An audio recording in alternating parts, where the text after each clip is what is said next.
ஒரு magic powder பற்றி சொல்லட்டா, செம்ம மேஜிக்காக இருக்கும். ஒரு கடாயில் நல்லெண்ணெய் ஊற்றி சோம்பு, பட்டை, கிராம்பு, சின்ன வெங்காயம் வதங்கினதுக்கப்புறம் இஞ்சி பூண்டு பேஸ்ட்டு சேர்த்து, தக்காளி, மஞ்சத்தூள், உப்பு இதெல்லாம் சேர்த்து நல்லா வதக்கி விட்டுட்டு குக்கரில் சிக்கனில் வந்து இஞ்சி பூண்டு பேஸ்ட்டு அந்த மேஜிக் பவுடரும் சேர்த்து ஒரு விசில் வச்சுருக்கேன்.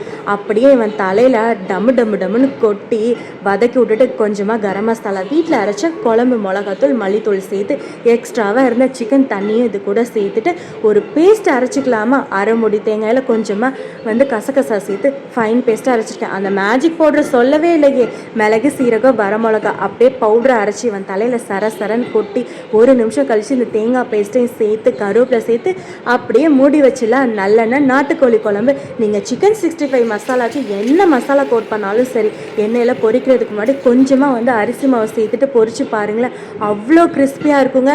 இதுதாங்க இவனோட மேஜிக்கு.